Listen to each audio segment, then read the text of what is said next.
Welcome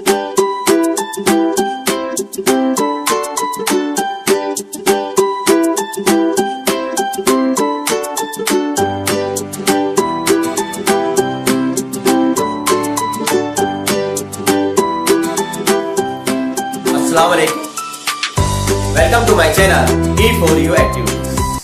आज मैं लेकर आया हूं क्लास 8 4.4 द अनसिंकेबल शिप इस लेसन का उर्दू और हिंदी एक्सप्लेनेशन लेकर। ये एक ऐसे जहाज की कहानी है जिसका नाम टाइटैनिक था। दुनिया का सबसे बड़ा, सबसे खूबसूरत, सबसे शानदार, सबसे अजीम जहाज होने का इसको एजाज था। जब इसे बनाया गया तो इसके बिल्डर्स का यह मानना था कि यह जहाज कभी नहीं डूबेगा, लेकिन अपने पहले ही सफर में यह एक हादसे का शिकार हो जाता है और तकरीबन 1500 से ज्यादा लोगों की मौत हो जाती है। मतलब इस जहाज की कहानी को कि यह किस तरह से अपने सफर पर निकला और किस तरह से यह हादसे का शिकार हुआ, इसे जो है शॉर्ट स्टोरी के जरिए आपको इस लेसन में बताया गया है। इसके ऊपर जो है एक बेहतरीन फिल्म टाइटैनिक बनी है, जिसमें इस जहाज के सफर और जहाज के हादसे को बड़े बेहतरीन अंदाज से पेश किया गया है। ये जो सबक है, ये सबक तकरीबन 15 पैराग्राफ पर मुश्तमिल है। हम पैराग्राफ वाइज इसका एक्सप्लेनेशन देखेंगे।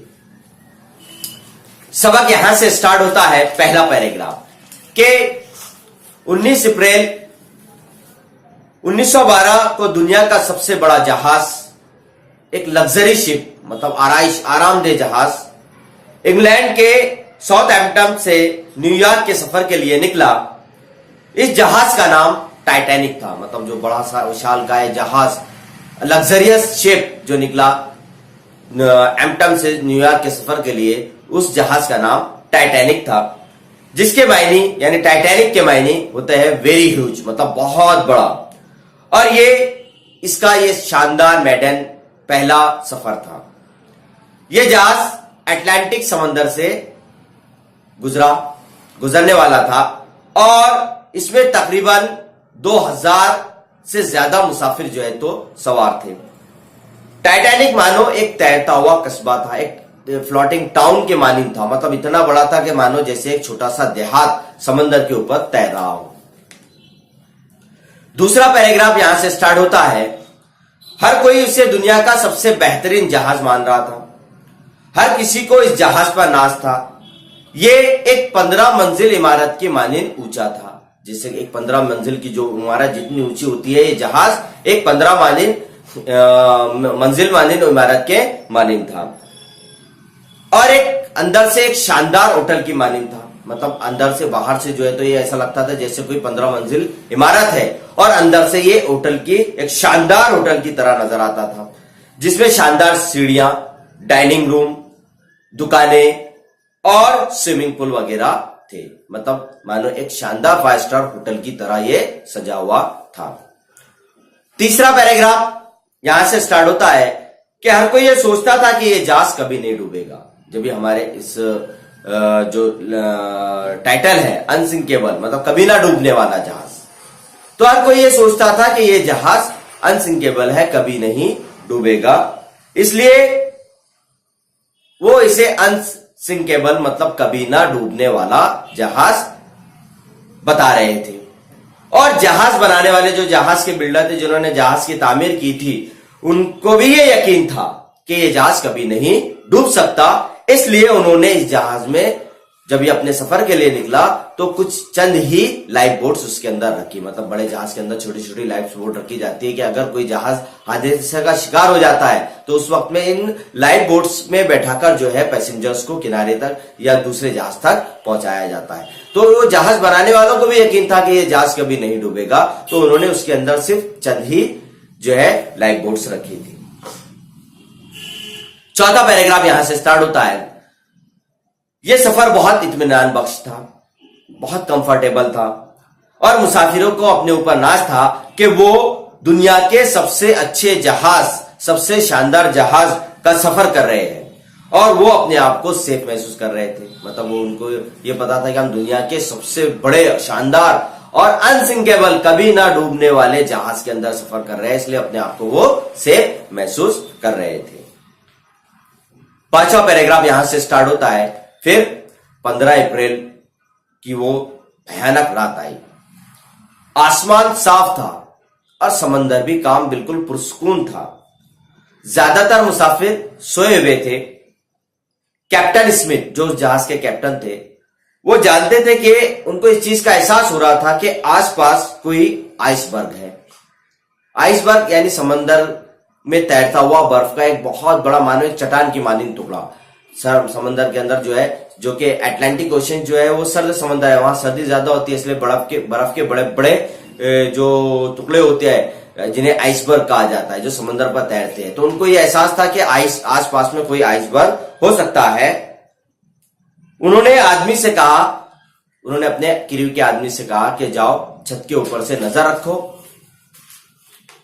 अचानक रात को तकरीबन रात के 11:40 पर उस आदमी ने दूर से कुछ देखा। उसे दूर से कोई चीज जहाज की तरफ तैरती हुई नजर आई, तो वो डर के मारे कांपने लगा, क्योंकि वो सामने जो चीज थी एक बहुत बड़ा आइसबर्ग था जो टाइटैनिक के राह में खड़ा हुआ था। मतलब जिधर से टाइटैनिक गुजरने वाला था उस रास्ते के दरमियान में वो आइसबर्ग खड़ा हुआ था। इसने जोर से चिल्लाया, आइसबर्ग आइसबर्ग आइसबर्ग। फिर 6वां पैराग्राफ यहां से स्टार्ट होता है। कैप्टन स्मिथ ने जो है टाइटैनिक को आइसबर्ग से दूर करने की, वहां से टर्न करने की जो है तो बहुत सख्त जद्दोजहद की, बहुत कोशिश की कि वो जहाज को आइसबर्ग की तरफ से टर्न कर ले, लेकिन जो जहाज की डायरेक्शन थी वो बहुत स्लो चेंज हो रही थी और इस जहाज का यानी उतनी स्पीड से वो चेंज नहीं हो रही थी और आइसबर्ग जो है तो बिल्कुल करीब आ गया था। कैप्टन स्मिथ ने अपनी भरपूर कोशिश की, लेकिन फिर भी जहाज के टर्न होने के बाद जो है जहाज का एक हिस्सा उस आइसबर्ग से टकरा गया, उस बर्फ की चट्टान से टकरा गया और जहाज की सतह पर बर्फ की, यानी जैसे ही वो जहाज उससे टकराया, टकराने से बर्फ जो है तो चूरा होकर उसका जो है तो उस बर्फ की पूरी बारिश जो है तो टाइटैनिक के ऊपर हो गई और उसकी वजह से, मतलब आइसबर्ग के टकराने की वजह से टाइटैनिक में एक बड़ा सा होल हो गया और ज्यादातर मुसाफिर सोए हुए थे, इसलिए उन्होंने टाइटैनिक के टकराने की आवाज को महसूस नहीं किया, उस आवाज को नहीं सुना। मतलब जब वो बर्फ से टकराया तो बहुत जोरदार आवाज हुई और जो है तो जहाज के अंदर एक होल हो गया, लेकिन मुसाफिर ज्यादातर सोने की वजह से उनको इस चीज का एहसास नहीं हुआ, उन्होंने इसकी आवाज नहीं सुनी। 7वां पैराग्राफ यहां से स्टार्ट होता है। कैप्टन स्मिथ और इनका क्रू कहते हैं जहाज में काम करने वाला अमला, वो पानी को जहाज में आने से नहीं रोक पाए। अब बड़ा सा होल हो जाने की वजह से समंदर का पानी अब जहाज के अंदर घुसना शुरू हो गया। इन्हें पता था कि टाइटैनिक अब बहुत ट्रबल में, बहुत बड़ी मुसीबत में, बहुत बड़े डेंजर में है, मतलब अब वो खतरे में आ चुके हैं। कैप्टन स्मिथ ने जहाज के रेडियो से एक पैगाम भेजा। उन्होंने कहा, help Titanic sinking come quickly. उन्होंने अपने रेडियो के जरिए जो है तो एक पैगाम भेजा, एक मैसेज भेजा, ताकि वो अगर कोई आसपास के जहाज वाला सुन ले तो उनकी मदद के लिए आ सके। और उन्होंने अपने क्रू को, जहाज में काम करने वाले क्रू को हुक्म दिया कि वो जाकर जो है तमाम मुसाफिरों को नींद से जगा दे, क्योंकि जहाज अब डूबने वाला था। जहाज के अंदर सुराख हो गया था, पानी उसमें दाखिल हो रहा था, अब जो है तो जहाज डूबने वाला था। तो उन्होंने हुक्म दिया अपने क्रू को कि जाकर वो सबको जगा दे, अपने अमले से कहा कि लोग सोए हुए तमाम लोगों को नींद से बेदार कर दे। 8वां पैराग्राफ यहां से स्टार्ट होता है। द कैलिफोर्निया नाम का जहाज, जो वहां से सिर्फ 20 मील की दूरी पर था, लेकिन इसने टाइटैनिक का मैसेज नहीं सुना। सिर्फ 20 मील की दूरी पर एक दूसरा जहाज द कैलिफोर्निया था, लेकिन उसने टाइटैनिक के इस पैगाम को, इस मैसेज को नहीं सुना, क्योंकि इनका रेडियो उस वक्त में बंद था और रेडियो ऑपरेटर भी सोया हुआ था। अब रात का वक्त था, इसलिए उसने रेडियो बंद कर वो सो चुका था। 9वां पैराग्राफ। कारपाथिया नाम का एक दूसरा जहाज जो टाइटैनिक का मैसेज सुना, यानी एक दूसरा और जहाज समंदर के अंदर था, कारपाथिया नाम का, उसने जो है तो टाइटैनिक के इस मैसेज को रेडियो के ऊपर सुना और तेज रफ्तार से जो है तो वो टाइटैनिक की तरफ निकल पड़ा। बदकिस्मती से जो कारपाथिया नाम का जो जहाज था वो टाइटैनिक से बहुत दूर था और इन्हें टाइटैनिक तक पहुंचने के लिए तकरीबन जो है तो 3 घंटे दरकार थे। मतलब वो इतने करीब नहीं था, वो टाइटैनिक से बहुत दूर था। वो कितनी भी स्पीड में टाइटैनिक की तरफ जाते तो वहां पहुंचने के लिए उन्हें कम से कम 3 घंटे का वक्त लगता।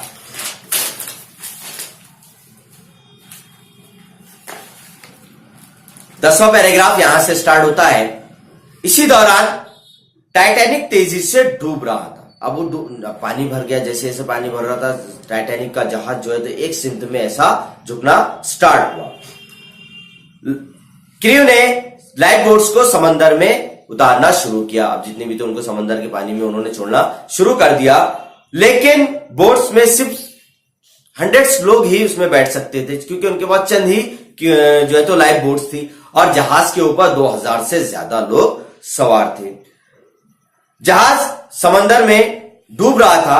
लोग खौफ के मारे डेक से छलांग मारने लगे। मतलब जब जहाज, अब लाइफ बोट्स को समंदर के अंदर उतारा गया, लोगों को जगा दिया गया, लोगों ने देखा कि जहाज के अंदर पानी भर चुका है और जहाज अब जो है समंदर में डूब रहा है, तो बहुत सारे लोगों ने जो है डेक के ऊपर से समंदर के अंदर जो है तो छलांग लगाना शुरू कर दी। 11वां पैराग्राफ यहां से स्टार्ट होता है। टाइटैनिक के लाइट अभी तक शुरू थे और जहाज कुछ मिनट तक समंदर में स्ट्रेट ऐसा खड़ा हो गया। मतलब पूरी तरह से ऐसा छूट गया और इस तरह से वो खड़ा हो गया। बाद में फिर जो है तो वो 2 टुकड़ों में बटकर समंदर के अंदर डूब गया। तो सीधा खड़ा हो गया। फिर 2-4 मिनट तक जो है 15 अप्रैल को रात 2:20 को ये जहाज कुछ मिनट समंदर में खड़ा रहा और 2:20 को ये जहाज समंदर के अंदर वैनिश मतलब गायब हो गया, समंदर में डूब गया। तकरीबन 1500 लोग जहाज के साथ समंदर में डूबकर मर गए और उसके साथ साथ जो है कैप्टन स्मिथ और उनका ज्यादातर काम करने वाला अमला क्रू भी उस समंदरी जहाज टाइटैनिक के साथ समंदर के अंदर जो है तो डूब गए। तो इस तरह से तकरीबन 1500 से ज्यादा लोगों की मौत टाइटैनिक में डूबने की वजह से हुई। 12वां पैराग्राफ यहां से स्टार्ट होता है। द कारपाथिया, जो जहाज ने उसका नाम सुना था, वो तकरीबन 3:40 को टाइटैनिक के पास पहुंचा और जहाज के क्रू को लाइफ बोट दिखाई दी। तो जहाज में जो कारपाथिया का जो क्रू था वो उसने जो है तो वहां पर तैरती हुई लाइफ बोट उसको नजर आई और उसमें कुछ लोग नजर आए।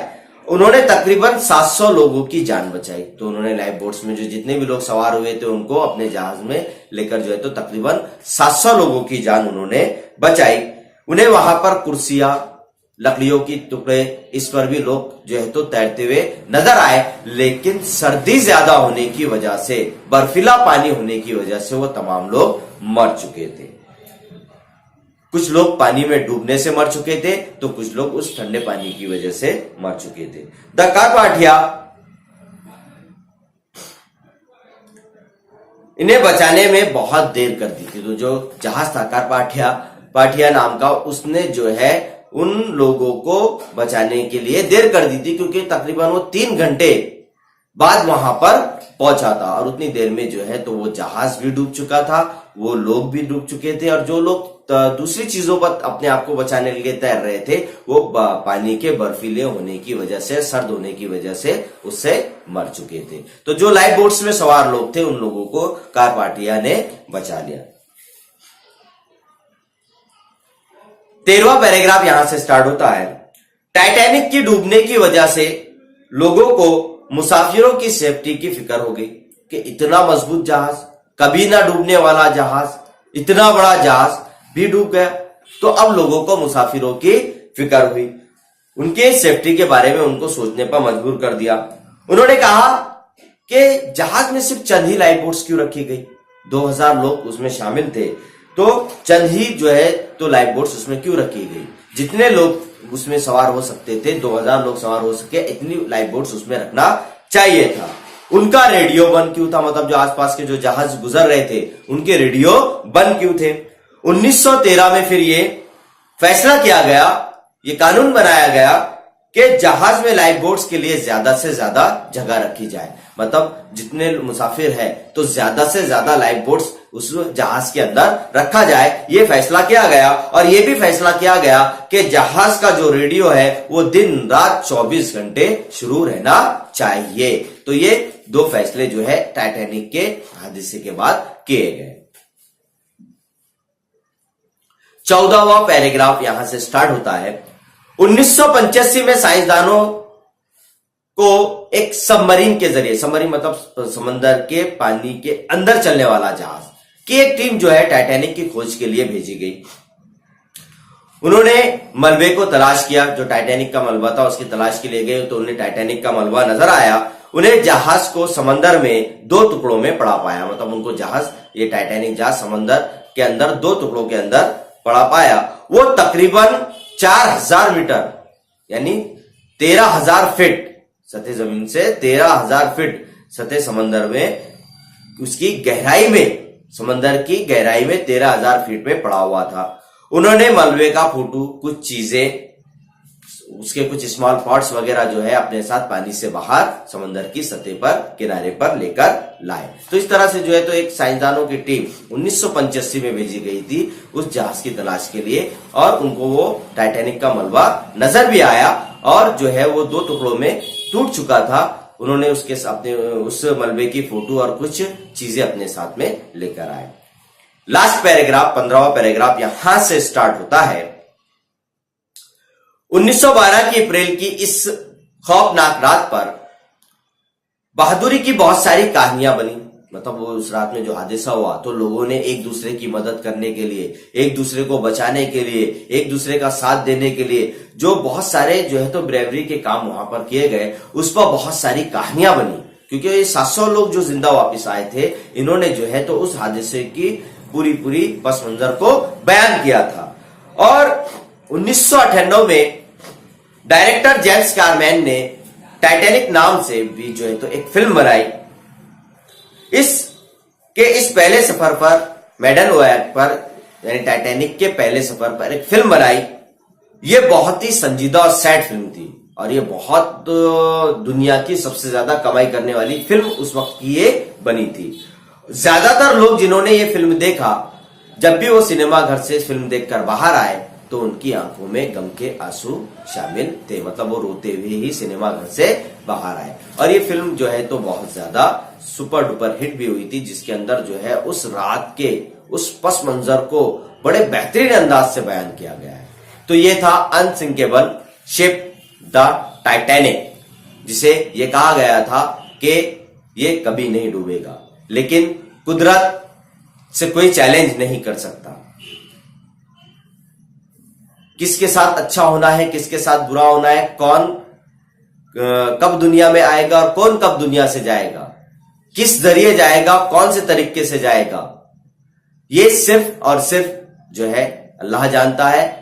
और ये सारी चीजों का इख्तियार सिर्फ उसके हाथ में है। तो इंसान इन चीजों पर अपनी मर्जी नहीं चला सकता। तो अनसिंकेबल शिप कहा गया था कि कभी नहीं डूबेगा, लेकिन वो अपने पहले ही सफर में डूब गया। तो इसलिए कुदरत को कभी चैलेंज नहीं करना चाहिए। तो ये था क्लास 8 का 4.4 द अनसिंकेबल शिप। इंशाल्लाह मेरा नेक्स्ट वीडियो जल्द से जल्द क्लास 8 का 4.5 लेसन रहेगा और हमारा ये 8वीं का कोर्स भी कंप्लीट हो जाएगा। मुझे बहुत सारे व्यूवर्स के मैसेज आ रहे हैं, कमेंट्स आ रहे हैं कि मैं जल्द से जल्द ग्रामर की सीरीज अपलोड करूं। तो मैं आपको बताता चलूं कि इंशाल्लाह मैं जल्द से जल्द करूंगा। मुझे इसके साथ साथ मैं खुद एक गवर्नमेंट सर्वेंट हूं, नगर परिषद उर्दू हाई स्कूल में काम करता हूं। तो स्कूल के औकात से जब भी मुझे फुर्सत मिलती है तब मैं ये वीडियो बनाता हूं।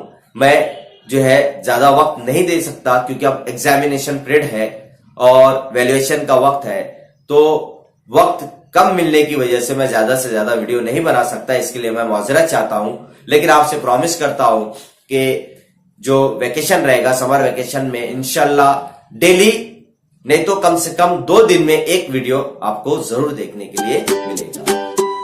तो मेरे इन तमाम वीडियोस को हासिल करने के लिए देखते रहे, बने रहे मेरे साथ, देखते रहे E4U activities. Thank you very much.